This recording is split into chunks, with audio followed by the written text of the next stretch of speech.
বাচ্চু ভাইয়ের একটি কথা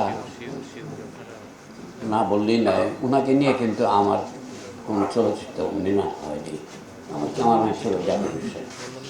তো একদিন আমি বেঙ্গল স্টুডিওতে শুটিং করছি, তো জসিমের শুটিং সাপান্ন ম্যাডামও ছিল, আমার মেকআপ রুমে জসিমের শট নিচ্ছিলাম। একটা বিরাট টিনের ঘর, লম্বা বারান্দা, ওখান থেকে এই পর্যন্ত একটা ট্রলি শট হচ্ছে, কথা বলতে পারতাম। লাইটটা হচ্ছে আমার সময় বাচ্চু ভাই আর খানাত রহমান সাহেব, ওরা দুজন ঢুকলেন, দুজনকে সালাম দিলাম, বসতে দিলাম।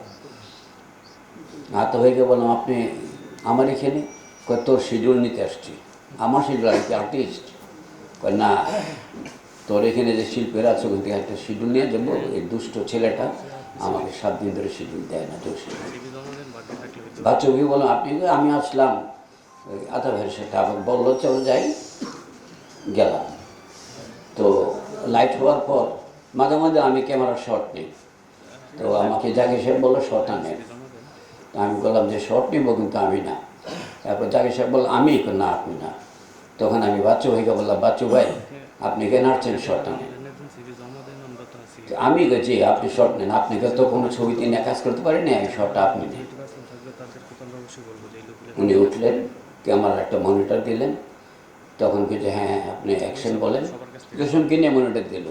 আমি বললাম জানা ক্যামেরার অ্যাকশন আমি দেবো না।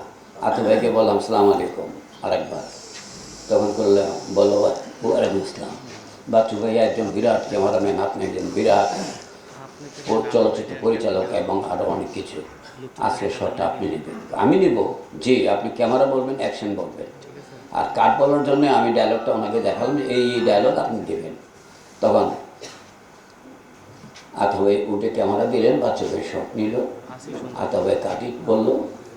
তখন আমি বাচ্চু ভাই বললাম, বাচ্চু ভাই ঠিক আছে? বলে একদম 100% ঠিক আছে।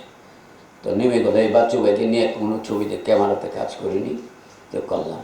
তো অনেক প্রশংসা আমার আছে, করলে শেষ হবে না।